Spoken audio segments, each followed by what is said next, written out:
Hi, I'm Sue Stockdale, and welcome to the Access to Inspiration podcast, the show where you can gain inspiration from people who may be unlike you. We hope their stories and insights enable you to transcend your day-to-day challenges and reflect on what you are capable of achieving. In today's episode, I'm exploring the topic of leadership from the perspective of leading yourself. And someone who can give us an interesting perspective on this subject is Samir Dua.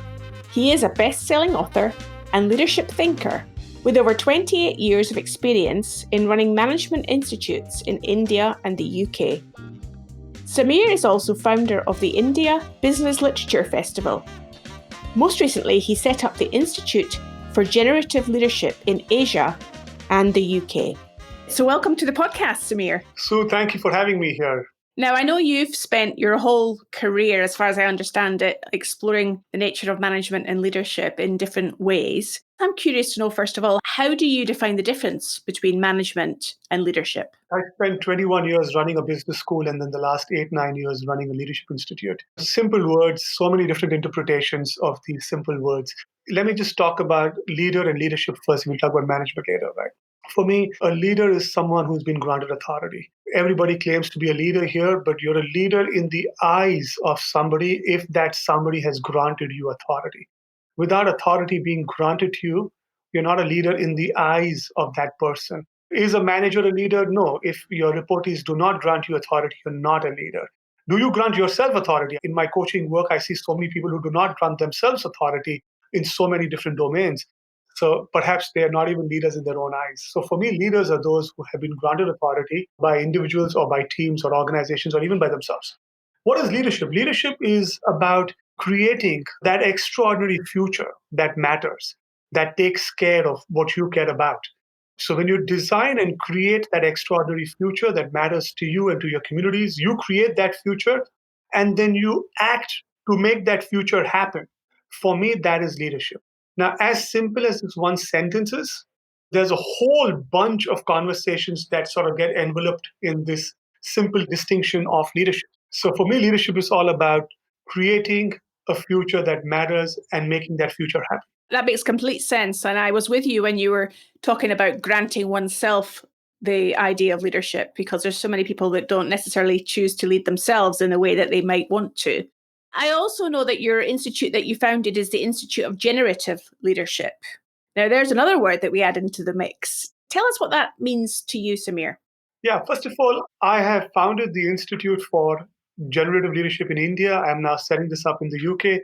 I'm not the founder for the Institute of Generative Leadership. It's Bob Dunham, my coach, somebody I work with. So I work with him, run the India and now the UK setups. Now, let me tell you what generative means in our eyes. First of all, the other way to understand generative leadership is to understand it as conversational leadership. So it's all about conversations. Now, we define conversation differently from the way people at large define conversation. For us, conversation is a mix of what we say call SELPH. So S is for somatics, which is body, E for emotion, language, P for practice, and H for history. So that's the self. And when we use the word conversation, we mean SELPH. So for me, general leadership means that it's all about conversational leadership. It's all about your ability to create your leadership, create your future, create the next conversation. In effect, it means you're always one conversation away from a new future. You're always one conversation away from a new result. And those conversations could be in many different domains, from power, politics, strategy, teams, emotions, moods. You can have a whole host of conversations, but general leadership is all about conversational leadership. And can you give us an example of how that shows up in practice? If we were to go out into the world today and see it, what would be going on? Absolutely. I could give you so many different examples. For example, I was speaking to this leader today, I was coaching this leader who runs perhaps the largest not-for-profit foundation in India, impacting education in hundreds of millions, doing some incredible work. What's the conversation with him? We're talking about what's that future, a conversation that defines the future, a conversation that creates a space between two people, a conversation that creates a new commitment from his leaders in the different domains, a conversation around building a team and building a team through another commitment. So every result in this world, The genesis of every result in this world is in a conversation. My wife is my wife because there was a conversation, and I've spent 20 years with her now. So there's always a conversation that's the genesis of a result. I can see what you're saying. It's where the end outcome is what we see around us. What made that happen in the first place was the conversation to get it going. Absolutely. Let me just say one more thing. Just look at every result, and this is for all of you who are listening to this conversation. Look at every result that you have, the ones that work for you and the ones that don't work for you. Look at the ones that don't work for you, for example. The genesis of the results that you today have, the ones that do not work for you, the genesis of that is also in conversations. The ones that you had, the ones that you did not have, the ones that you had well, the ones that you had miserably. The genesis of all your results are in conversation. So now that you're in this conversation with me, Samir, and you are involved in this institute and focusing on leadership throughout the world, what were the conversations that you had initially that led you to this outcome? Back in 2013, I met Bob in a program that I was attending in Colorado. And I went up to Bob and I said, Bob, I want to partner with you and set up IGL in India. I'm about to set up what is called the Center for Generative Leadership. I want to request that you give me the license to run in India and then in Asia. And of course, that was the first initial, what all my friends in my community who were studying with me thought was a ridiculous, unreasonable request to make to Bob, because here's a guy who's just come out of a completely different world and wants to go and make this request to Bob. Bob has no centers across the world, and Samir is making this request. But the genesis of the work that I do today in the UK and in India, and the genesis of that was that one request that I made to Bob. And how did you get interested in the concept of leadership from being a young child, Samir? What was your route into that in the first place? Very honestly, till about 35, I thought I knew leadership. It was a word that I didn't even need to distinguish. I mean, everybody knows what leadership is. Why do you even ask the question, what is leadership? It's like, it's not even something that you look at so clearly, because I didn't. And then two major events took place in my life. I used to run two business schools in the UK, in London those days, with the University of Wales, and they went into liquidation. And suddenly, we had all this amazing stuff going for us. And suddenly here I am going bankrupt. And because I went bankrupt in the UK, I had to forcefully sell out in India because I had no money left to survive in my India enterprises. So that major event of my bankruptcy in the UK was a big, big issue. However, 5 weeks before that liquidation was announced, 5 weeks before then, my wife and my daughter had walked out on me. So, with this incredible life that I was living, beautiful family, lovely wife, lovely daughter, great amount of global work, and suddenly in 5 weeks, boom, there's nothing left. And that's when this whole thing about what do I care about?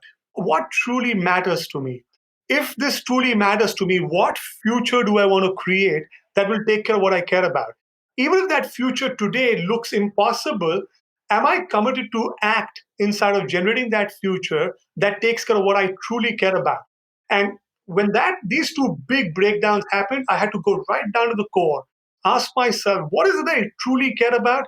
Create that future and act to make that happen. That's how I got really interested in this work. It had a very personal connection to my life. Well, it sure does by the sound of that, Samir. And that, I imagine, takes some courage to know what you care about and to see the vision and then to work to make it happen. I experience sometimes that many people can see the vision, but they don't, for whatever reason, take that action to make it happen. What would you say to somebody who may be in that situation? This is where we began by talking about authority, right? A lot of us have so many different worldviews about ourselves. We don't grant ourselves enough power. A lot of it goes right down to the context. I think action will emerge when the context is dealt with.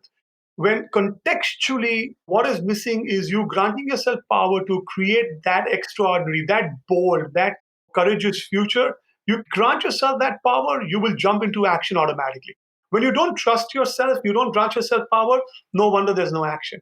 And the other important thing is a lot of people have these cool desires and views, and I'd love to have this, and this is my dream. All of that is good. The question is, what's your promise? What's your commitment?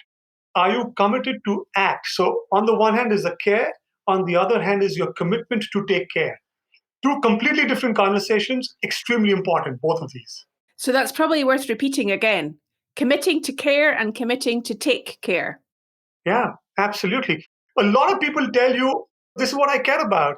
And then, are you committed to taking care? Oh no, but there's so many problems. Of course there are problems. But that's the whole thing about commitment. You're going to find and navigate and resolve them rather than be important, so to say, because these problems have shown up and now you're saying, you know what, there's nothing I can do. This whole there's nothing I can do is not granting yourself power to take care of what truly matters to you.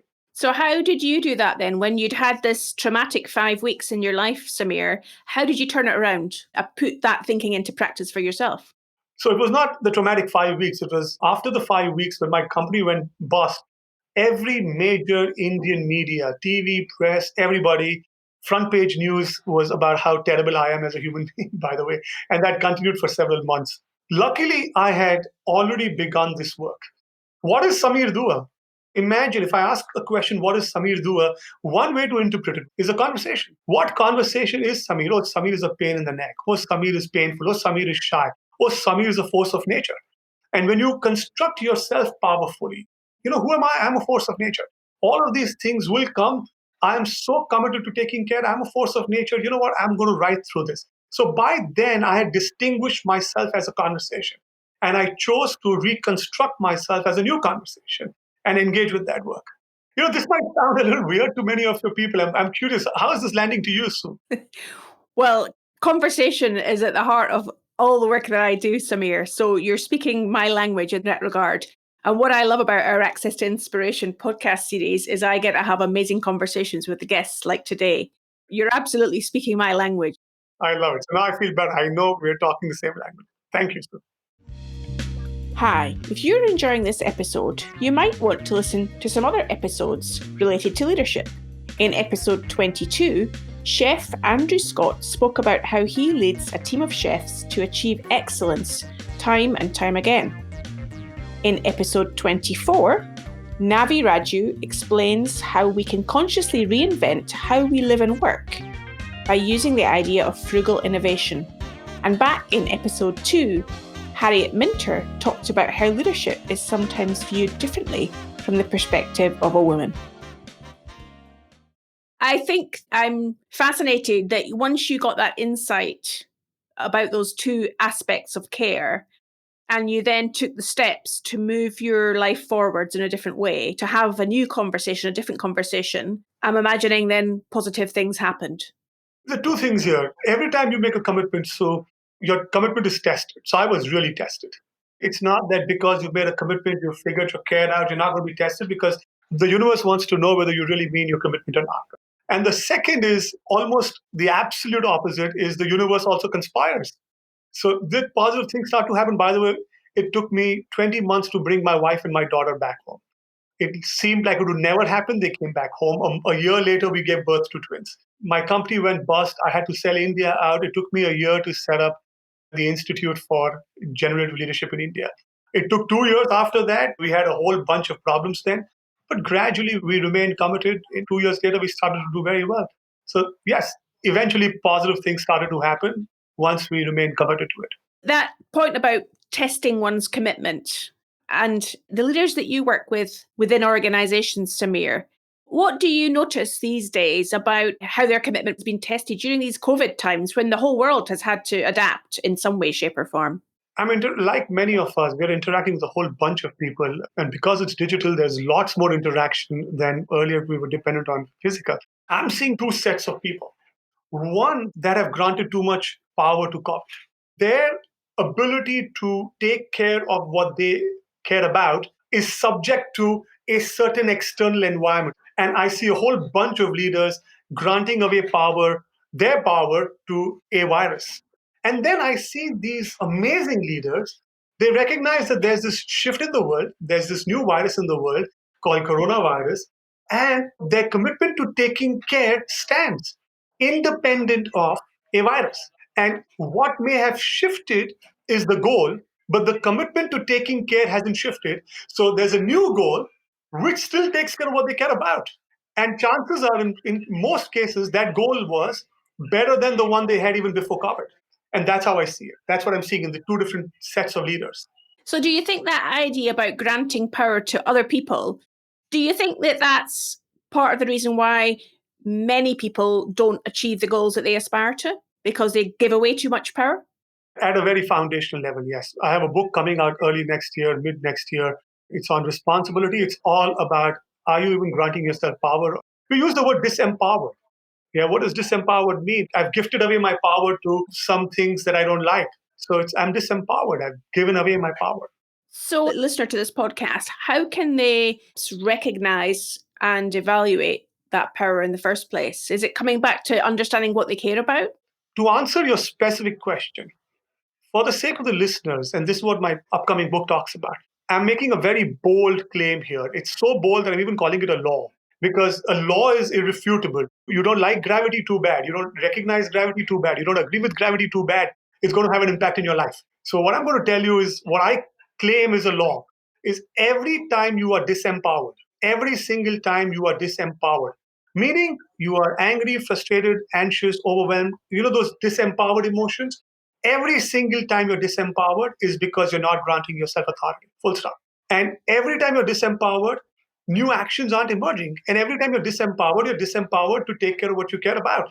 So all you got to do is build awareness. Every time you're disempowered, shift the conversation. That's how I see it. So, awareness is a core skill of a coach, as you would know, Samir, and as similar to the work that I do as well, is helping people to develop that awareness. I'm just wondering about what role do conversations then have in helping people to create awareness, particularly at the moment when many of the conversations we're having are more virtual than face to face. Does the mode of communication, the environment in which we have conversations, does it make a difference? Yeah, it does. But again, one is conversations that you have with the others. Before that, there's also self awareness. So there's conversations you're having with yourself. How many of us have not learned the conversations to listen to the deep conversations our body is having with us? We just don't have the skill. We haven't been taught. So many of us don't have that capacity to listen to our body. The body's saying something. There's a conversation ensuing here, but we're not bothering to listen to it. So that's first. The first is the conversation within yourself. Number two, digitally, I have limited access to you. The only access I have now is your voice, for example. I don't have access to your body. I have access to the words you're speaking and the tonality, but I don't have access to your body. So is it a limitation? Certainly. But is it enough? It's enough. What you're speaking and the tonality can give me adequate insight into the context of why you're saying what you're saying. So when I'm speaking to you, rather than speaking to the words you're speaking, I want to speak to the context that are driving those. And for me, your tonality, your words are enough. You're really illustrating what the word awareness actually means, Samir, and bringing it to life, because many of the conversations I observe going on in organizations is people get too hung up on the words and what they're meaning than the context of the words. Absolutely. Absolutely. And that's when you ask yourself the fundamental question, for the sake of what? If I get hung up on a word, for the sake of what am I hung up on that word?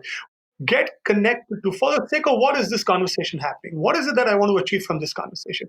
If I'm going to get stuck up on one word, I'm clearly missing presence, right? I'm clearly not connected to, for the sake of what am I in this conversation? And if there's a certain word, I'm just going to sidestep it. I'm not going to engage with it. Let me come right back to why am I in this conversation and connect with that. So, whilst we're in this conversation, Samir, today, and I'm endeavoring to uncover your brilliance so our listeners can get a sense of that, what else have you gained awareness about in relation to leadership over the years you've been working in this space? It's a big, broad question. So I'm also, if you're aware of this manual, this incredible life manual called the Bhagavad Gita, I've been studying that deeply as well. And I'm learning that there's so much wisdom that's residing individually in each one of us. And I'm not saying this because it's a sexy thing to say. I'm discovering that wisdom. I'm really, really going deep into me. And I'm amazed with the amount of answers that I'm able to generate to my ever growing questions. So, what am I uncovering? I'm uncovering that I have the capacity to hold conversations with myself that I didn't have the courage to hold earlier. I have a capacity to generate futures that I didn't have the capacity to generate earlier. I have the capacity to hold conversations with other people of great depth that I didn't have the capacity earlier. And I think, what am I uncovering? It's all right here that the deeper I'm going, I'm finding more depth and it's never ending. What you're illustrating to me, Samir, is that whilst very often in society, people strive for more value on the outside world, more material benefits, a bigger house, a fancier car, more money, and so on, as a measure of their success, in a way, they could also just look inward and do that exploration within to get a different sense of success and insight, perhaps. Absolutely. And I'm not suggesting by all means get that better car and get that bigger house and all of that. By all means, if that matters to you, go all out and get it. No problem. All I'm saying is the more you access the wisdom here, let me say it differently. The smartest person that you know, you're not having the conversation with that smartest person, which is yourself. Let me tell you how this all began in a moment, right? I started to read this incredible book called My Conversations with God, and I forget the author's name. And I read the first 40-50% of his book, and I said, hang on. His conversations with God is he asks a question, and God is answering that question through him, right?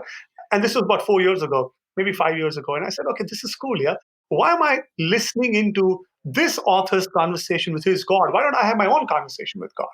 And over the last 5-6 years, I threw a question out, I pick up a piece of paper and pen, and I start to answer that question. And one way to interpret it is there's the answer coming from the divine within me. Whether you believe in God, you don't believe in God, doesn't matter.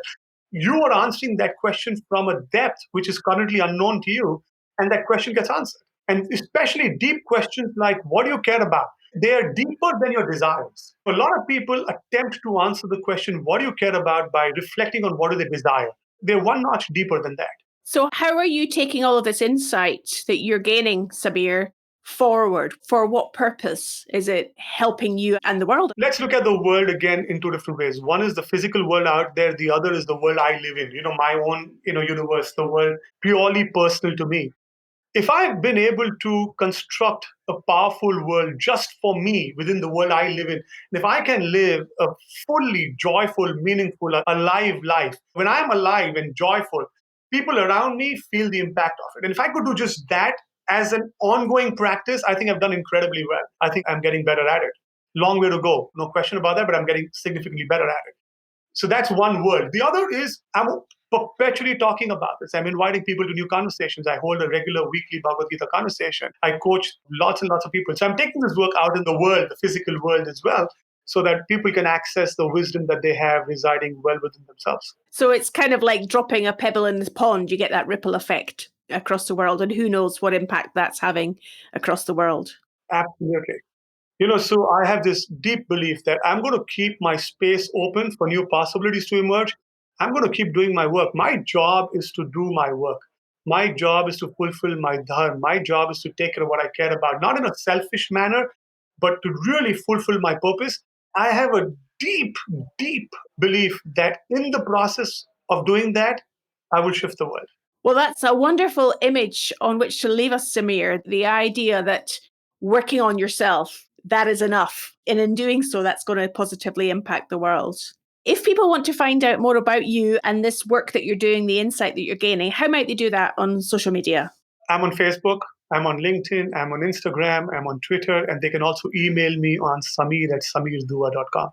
Fantastic. And I know you've got a number of books. You've been talking about the one coming out next year. Tell us just very briefly about the books that you have published. My first book was Declaring Breakdowns, and the second one was Become. Both these talk about conversational practices. And all my books, my senses will be on conversational practices. Fantastic. Well, it's been lovely to speak to you today. I've enjoyed our conversation for sure. Thank you for your time. Me too, Sue. Thank you once again for having me here. Thanks for listening today. Samir Dua's story illustrated the importance of leading yourself and the wisdom that all of us have if we are willing to embark on an inner journey to discover it. Next week, I will be speaking to Mariah Reading, an eco-artist who uses trash recycled from the natural environment, such as hubcaps, water bottles and goggles, as her canvas to create her impressionist paintings. I hope you can join us then.